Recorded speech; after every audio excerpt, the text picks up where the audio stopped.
Hello everyone. मेरा नाम है प्रीति तिवारी और मैं यहाँ पे वेबसाइट का प्रेजेंटेशन दे रही हूँ। तो सबसे पहले मेरी प्रेजेंटेशन की ओर चलते हैं। तो मैंने एक वेबसाइट बनाई है जिसका निश है फूडीज़ अड्डा द क्लाउड किचन। मैंने यहाँ पे एक क्लाउड किचन बनाया हुआ है और आगे हम जब नेक्स्ट पेज पे चलते हैं तो सबसे पहले मैं अपने कंटेंट की ओर आपको कंटेंट दिखाना चाहूँगी, जिसमें सबसे पहले है व्हाट इज़ द वेबसाइट। मैं यहाँ पे आपको बताऊँगी कि वेबसाइट होती क्या है और हमारा नेक्स्ट जो है वो steps of making a website बनाने के लिए क्या क्या स्टेप्स होते हैं वो मैं आपको इसमें बताऊँगी। और जो हमारा थर्ड पॉइंट है वो है जो भी हमने इसमें प्रॉब्लम फेस किए हैं वो सारी चीज़ें इसके अंतर्गत मैं आपको बताने वाली हूँ। और जो भी इसमें हमने नेक्स्ट मैं बताऊँगी जो भी इसमें हमने AI टूल्स यूज़ किए हैं, उसके बाद मैं आपको अपनी वेबसाइट विजिट कराऊंगी और जो भी इंट्रोडक्शन वगैरह सारी चीज़ें मैं इसमें आपको शो करूंगी। सबसे पहले तो मैं बताऊंगी कि what is a website. A website is a collection of pages जिसमें हम कई सारे पेजेस को कलेक्ट करके एक वेबसाइट बनाते हैं और अलग अलग पेजेस में हमारी वेबसाइट के बारे में सारी चीज़ें मेंशन करते हैं। अब हम चलते हैं हमारी वेबसाइट के स्टेप्स की ओर कि वेबसाइट बनाने के जो भी स्टेप्स थे। तो सबसे पहले तो हम कंपटीटर्स रिसर्च करते हैं कि जो भी हमारा निश है उससे हमारे जो भी कॉम्पिटिटर्स हैं उनसे क्या होता है कि कई बार हम ये देख पाते हैं कि हमें अपनी वेबसाइट में क्या रखना है और हमारे कॉम्पिटिटर्स हैं वो अपने इस निश को किस तरीके से रिप्रेजेंट करते हैं और हम उनकी वेबसाइट में क्या कमियां हैं जो हमें अपनी वेबसाइट में नहीं रखनी है और कौन सी अच्छी चीज़ें हैं जो हमें अपनी वेबसाइट में उनकी वेबसाइट से लेनी है। उसके लिए हम कॉम्पिटिटर रिसर्च करते हैं और फिर हम जाते हैं नेक्स्ट जो स्टेप होता है वो होता है थीम सिलेक्शन का। तो हम थीम सेलेक्ट करते हैं। कई बार क्या होता है जब हम थीम सेलेक्ट कर रहे होते हैं तो जो भी चीज़ें उसमें हम थीम पहली बार जब हम देखते हैं उसमें हमें जो चीज़ें दिख रही होती है एग्जैक्टली उसे इंस्टॉल करने पे हम सेम चीज़ें नहीं पाते हैं या डेमो डेटा उसका वैसा नहीं होता जैसा हम देख पा रहे होते हैं। तो फिर इस तरह में थीम कई बार सेलेक्ट करने में प्रॉब्लम आती है। तो थीम सिलेक्शन एक जो होता है वो बहुत इंपॉर्टेंट प्रोसेस होता है। अब फिर नेक्स्ट स्टेप की बात करें तो वो होता है प्लगइन्स इंस्टॉलेशन। अगर प्लगइन्स इंस्टॉलेशंस की बात करें तो थीम सिलेक्शन के बाद अगला स्टेप होता है प्लगइन इंस्टॉलेशन का। हमें सारे प्लगइन्स बहुत अच्छे तरीके से इंस्टॉल करनी होती है, उसी के बेसिस पे हमारी जो थीम होती है वो काम करती है या नहीं करती है प्लगइन्स के इंस्टॉलेशन पे डिपेंड करता है। और फिर उसके बाद अगला प्रोसेस होता है डेमो डेटा चेक करने का कि जो हमने थीम उठाई है वो एग्जैक्टली वैसी दिख रही है या नहीं, वो डेमो डेटा चेक करके हम पता लगा पाते हैं। उसके बाद नेक्स्ट प्रोसेस होती है एडिटिंग की।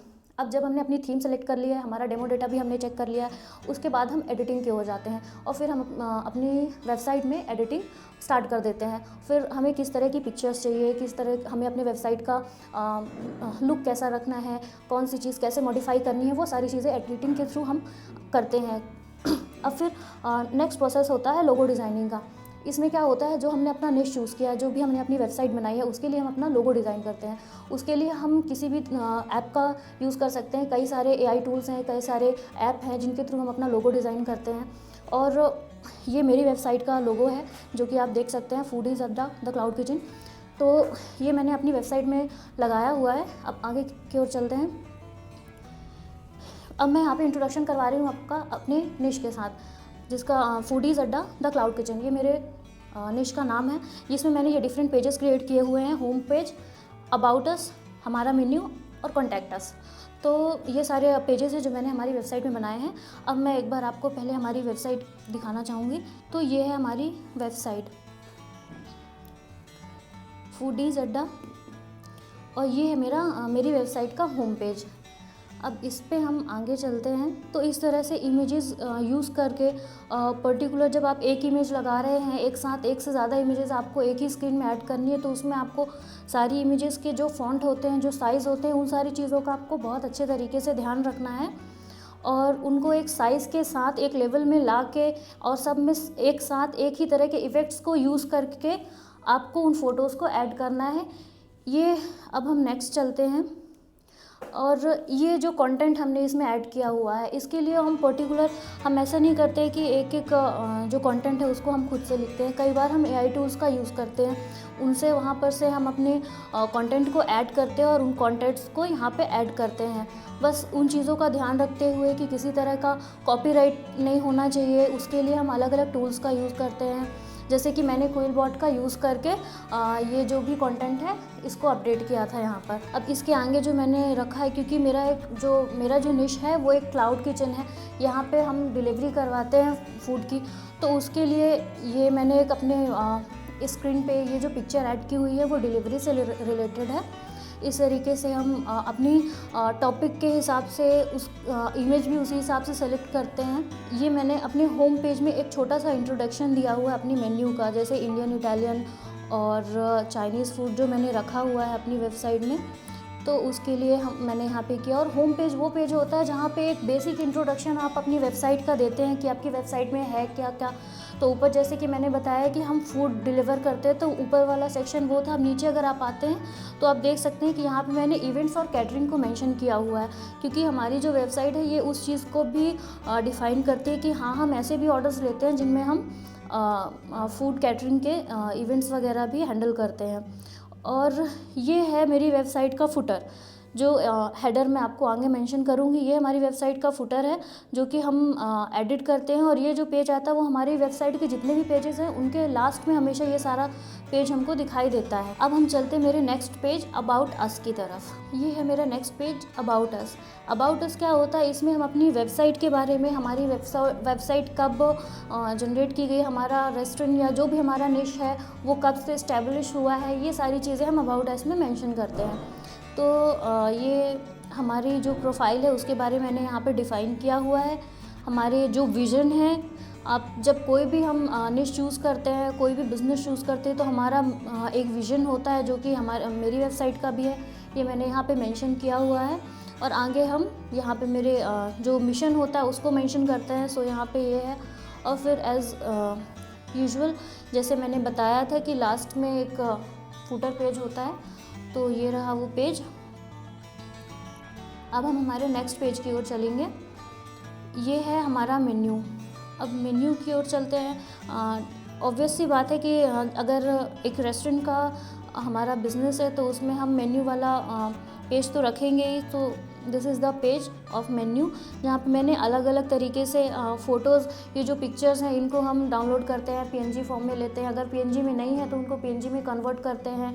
अगर वो किसी भी ऐसे फॉर्म में जो आपकी वेबसाइट एक्सेप्ट नहीं कर रही है, या जो पिक्सल्स हैं वो डाउन है, वो सारी चीज़ें हमको मेंशन करके अच्छे से सबको अलाइन करके सारी चीज़ें हमें इसमें अपडेट करनी होती हैं। तो ये मेरे मेन्यू की इमेजेस हैं और डेटा है जो आप देख सकते हैं। इसमें अलग अलग जो मेरे अलग अलग मेन्यू हैं, अलग अलग फूड के आइटम्स है, लाइक इटालियन है, चाइनीज़ है, उसको आप अलग अलग कैटेगरी में रख के अलग अलग तरीके से अलाइन करके सेट करते हैं उसको अपनी वेबसाइट में। और ये रहा फुटर पेज। इसी पेज पे मैं आपको एक बार हेडर भी दिखाना चाहूँगी हमारी वेबसाइट का। सो ये पार्ट जो ऊपर का, इसे हम हेडर कहते हैं। इसमें हमारी वेबसाइट के जो भी पेजेस हैं और जो भी कॉन्टैक्ट्स हैं, लाइक वो सारी चीज़ें और हमारा लोगो, वो सारी चीज़ें अच्छी तरह से दिखाई देती हैं। और ये हेडर और फुटर का जो पेज होता है वो वेबसाइट के सारी पेज, लाइक जितने भी पेजेस हैं वहाँ पे हर जगह हमको देखने के लिए मिलता है। हालांकि इसकी जब हम सेटिंग कर रहे होते हैं वो हमें सिर्फ एक बार करनी होती है, उसे हमें सारे पेजेस में अलग अलग या एक एक करके मेंशन नहीं करना होता है। जब हम एक बार हेडर और फुटर की सेटिंग करेंगे तो वो ऑटोमेटिकली सारे पेजेस में ऐड हो जाता है। और ये सारे जो लोगो वगैरह हैं वो आपके हेडर के हिसाब से होती है। जब हम फाइल में करते हैं एडिट, उस टाइम पे हम इसको देख सकते हैं, ये सारी चीज़ें रहती है। आप उसमें एडिशन करना चाहे एडिशन कर सकते हैं, और कुछ डिलीट करना चाहते हैं, हटाना चाहते हैं तो वो भी उसमें कर सकते हैं। अब फिर हम जाएंगे कॉन्टैक्ट अस की ओर। ये मेरा लास्ट पेज है जो मैंने हमारे वेबसाइट में बनाया हुआ है कॉन्टैक्ट अस का। इसमें मैंने कुछ ये ईमेल्स और फ़ोन नंबर, फुल नेम वगैरह दे के रखा है, जिसमें कोई भी जैसे विज़िटर है, जो भी यूज़र है वेबसाइट को देख रहा है, सीन कर रहा है, वो अपना फ़ोन नंबर या किसी भी तरह की क्वेरी है, इंक्वायरी वो लेना चाहता है, वो कॉन्टैक्ट अस के माध्यम से हमारे साथ जुड़ सकता है। किसी भी तरह की क्वेरी है वो उसकी हम क्लियर करके देंगे। और ये सेंड बटन होता है, ये बटन वगैरह हम इसमें ऐड करते हैं। ये रहा हमारा, ये फाइनली मेरी वेबसाइट यहाँ पे कंप्लीट हो चुकी है। अब मैं एक बार आपको दिखाना चाहूँगी कि जब हम ये वेबसाइट एडिट करते हैं तो उसमें हमारे पास क्या क्या ऑप्शंस होते हैं, कैसे कैसे हम किन किन चीज़ों के थ्रू आगे बढ़ के हम वेबसाइट को बनाते हैं, कैसे एडिट की जाती है। थोड़ा सा एक व्यू मैं आपको उसका देना चाहूँगी। सो जैसे अब हम आगे चलते हैं। यहाँ पे मेरी वेबसाइट बनाते हुए मैंने कैसे कैसे काम किया, कौन कौन से कीवर्ड्स होते हैं, कौन कौन से ऑप्शंस होते हैं, कैसे आप अपनी वेबसाइट को विज़िट कर सकते हैं, सब कुछ तो नहीं, बट जस्ट अ ओवरव्यू मैं आपको दिखाती हूँ। तो अब यहाँ पे हम देख सकते हैं कि मेरी जो वेबसाइट है उसका मैंने थीम कहाँ से ली थी। ये फ्लॉक्स है, एक कीवर्ड होता है जहाँ से हम अपनी वेबसाइट के लिए थीम लेते हैं। यहाँ पे कई तरह की थीम मिल जाती है, अलग अलग कीवर्ड्स होते हैं, लेकिन अब डिपेंड करता है कि हमको कहाँ पर से हमारी थीम मिल रही है, कहाँ से हमको डेमो डेटा बहुत सही तरीके से मिल रहा है। तो मुझे फ्लॉक्स से मिला था, वो मैंने वहाँ से लिया था। और कई बार बिना कीवर्ड के थ्रू भी आप चाहें तो डायरेक्ट अपनी जो थीम होती है वो सर्च कर सकते हैं, बट डिपेंड करता है, अगर आपको उसका डेमो डेटा नहीं मिला तो फिर वो आपको प्रॉब्लम होती है बार बार करने में। मुझे कई बार मैंने सर्च किया, एक बार दो बार, जब मुझे नहीं मिला देन मैंने डिसाइड किया फ्लॉक्स के साथ आगे जाने का, जिसमें मुझे बहुत एक जैसी मुझे चाहिए थी वैसी थीम मुझे मिली, तो फिर मैंने फ्लॉक्स के साथ आगे कंटिन्यू किया। तो अब अलग अलग थीम में अलग अलग एलिमेंटर होते हैं, एडिटर्स होते हैं। जैसे फ्लॉक्स की अगर बात करें तो इसमें एलिमेंटर होता है जो एडिटिंग का काम करता है। इसमें जाने के बाद हमें एलिमेंटर में जब हम जाते हैं तो इसमें हमें अलग अलग थीम दिखाई देती हैं। एलिमेंटर में जाने के बाद थीम्स और सेटिंग्स मिलती है, उसके थ्रू हम आगे अपनी वेबसाइट को एडिट करते हैं। और फिर यहाँ पे बात करें हम जैसे पेजेस में जो एडिटिंग करनी होती है उसके लिए हम पेजेस के ऑप्शन में जाते हैं, देन ऑल पेजेस पे क्लिक करते हैं और यहाँ पे हमको अलग अलग पेजेस मिलते हैं। उसमें हम एडिट विथ एलिमेंटर में जाके अपने पेज को एडिट करते हैं, जो भी फ़ोटोज़ और कंटेंट हमको ऐड करना वो सारी चीज़ें फिर हम उसके थ्रू एडिट कर देते हैं। अब अगर बात करें यहाँ पे आगे हम बात करते हैं हेडर, फुटर और लोगो ऐड करने की। उसके लिए हमें जाना होता है इस ऑप्शन पे अपीयरेंस में जाके जब यहाँ कस्टमाइज़ में जाते हैं तो हमको यहाँ पे वो सारे ऑप्शंस दिखाई देते हैं। जैसे यहाँ पे आपको दिख रहा है मेरे निश का नाम दिखाई दे रहा है, फूडीज़ अड्डा। यहीं पे अब देखिए यहाँ पे सारे ऑप्शंस आप देख पा रहे हैं। यहाँ पे एक ऑप्शन है ये हेडर का और ये अगला ऑप्शन है फुटर का। ये दोनों को हम एडिट करते हैं। यहाँ पे ऑप्शन हमको दिखाई देते हैं कि कौन कौन से हमारे पास ऑप्शन है हेडर और फुटर ऐड करने के लिए। वहाँ पर से हम हेडर और फुटर सेलेक्ट करते हैं, देन अपनी वेबसाइट पे उसको ऐड करते हैं। जो हमारी थीम पे सही लग रहा हो, जो हमको पसंद आता है, अपनी थीम के हिसाब से हम उसको ऐड कर देते हैं और अपनी जो भी जानकारी है उस पर ऐड कर देते हैं। अब अगर हम जाएँ लोगो एडिट करने की बात अगर हम करते हैं तो ये साइड आइडेंटिटी इस ऑप्शन पे क्लिक करते हैं। फिर हमें यहाँ पे आके ऑप्शन मिलता है लोगो चेंज करने के लिए। आप चाहें तो ये ऑप्शनल होता है, इसमें भी चाहें तो लोगो टू इसके बजाय इसका भी एक ऑप्शन रहता है आपके पास, आप चाहें तो ऐड कर सकते हैं। यहाँ पर अगर हम रिमूव में क्लिक करेंगे तो इसके थ्रू हम दूसरी जो इमेज है, जो लोगो हमने तैयार किया हुआ है, वो हम यहाँ पर एडिट कर सकते हैं। बेसिकली लोगो एडिटिंग के लिए आपको वेबसाइट में बहुत रेयरली होता है जब हमको थीम में ऑप्शन मिले कि हम हमारा लोगो थीम में ही डिज़ाइन कर सके।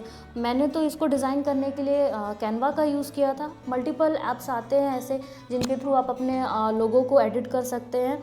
और अब यहाँ पर मैं अपनी वेबसाइट का कंप्लीशन दूंगी आपको कि हाँ मेरी वेबसाइट कंप्लीट हो चुकी है। अब एक बार हम मेरी प्रेजेंटेशन की ओर मूव करते हैं। तो ये रही यहाँ पे, जैसे कि मैंने आपको सारे पेजेस अपने विज़िट करा दिए हैं। अब नेक्स्ट पेज की ओर अगर हम चलते हैं तो ये कुछ चीज़ें वो हैं जो मुझे प्रॉब्लम आ रही थी जब मैंने अपना मतलब जैसे मैंने वेबसाइट बनाना शुरू किया। बनाने शुरू करने से लेके लास्ट तक मुझे जो जो प्रॉब्लम्स आ रही थी वो मैंने यहाँ पे मेंशन किया हुआ है। तो सबसे पहले तो थीम सिलेक्शन की बात अगर करें तो जब हम थीम सेलेक्ट करते हैं तो सबसे बड़ी प्रॉब्लम तो यहाँ पे ये आती है, जैसे कि हमने थीम सेलेक्ट कर ली, हाँ हमें ये थीम पसंद आ रही है, हम इसको अपनी निश के अकॉर्डिंग यूज़ कर सकते हैं। तो जब हम उसको ऐड करते हैं ना तो वो उसका जो डेमो डेटा वो होता है वो वैसा एग्जैक्टली होता नहीं है जैसा हमको पहले वो शो हो रहा होता है। थीम इंस्टॉल करने के बाद वो चीज़ हमको समझ में आती है। और फिर प्लगइन्स की बात करें, फिर अगला होता है पीएनजी इमेजेस सिलेक्शन। अब इमेजेस के जैसे कि आपको पता है इमेजेस के कई सारे टाइप होते हैं, तो इमेजेस हम सेलेक्ट कर लेते हैं कि हमें ये इमेज अच्छी लग रही है, चलो हमने सेलेक्ट कर लिया। उसके बाद बहुत ज़्यादा ज़रूरी होता है उन इमेजेस को लाइक पॉलिश करना अपनी वेबसाइट के हिसाब से कि हमको कैसी वेबसाइट चाहिए। अब अगर उनके एक्सटेंशंस जो होते हैं पीएनजी, जेपीजी और ऐसे और होते हैं, उनके हिसाब से हमको अपनी जो पिक्चर होती है उसको अकॉर्डिंगली बनाना होता है। उस हिसाब से फिर हम उसको मेंशन करते हैं और अपनी जो इमेजेस से रिलेटेड प्रॉब्लम्स होती है उसको सॉल्व करते हैं। फिर लास्ट बात करती हूँ मैं डेमो डेटा की। अब डेमो डेटा की बात करें तो कई बार ऐसा होता है कि जो हमने थीम सिलेक्शन किया है ना, उसका डेमो डेटा अवेलेबल ही नहीं होता है। डेमो डेटा अवेलेबल है भी या नहीं है, ये भी एक बहुत बड़ा इशू हो जाता है। तो इसके लिए कई बार क्या होता है कि हमें फिर बार बार अपनी थीम चेंज करनी पड़ती है, क्योंकि हमारी जो डेमो डेटा है वही अवेलेबल नहीं है, तो फिर हम आगे तो काम ही नहीं कर सकते हैं। इसलिए डेमो डेटा भी मुझे एक बहुत बड़ी प्रॉब्लम लगी थी। इसके लिए मैंने फिर अपनी थीम जो है उसी को चेंज किया था। अब अगर हम बात करते हैं कंक्लूज़न का, मुझे ऐसा लगता है कि जब वेबसाइट बनाना एक तो बहुत मुश्किल टास्क नहीं है और बहुत आसान चीज़ भी नहीं है।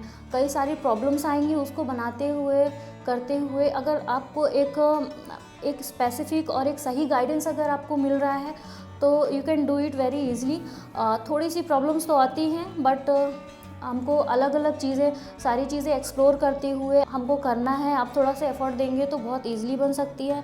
और अगर बात करें कि प्रॉब्लम्स आ रही हैं उन्हें कैसे शॉर्ट करना है, तो यस, बस उस पे काम करना है, एक्सप्लोर करना है। शायद 1 से 2 बार हमारी वेबसाइट पूरे तरीके से भी ख़त्म हो सकती है। कई बार बहुत सारा डेटा एक बार में हट जाता है जो हमने ऐड किया था, मेंशन किया था।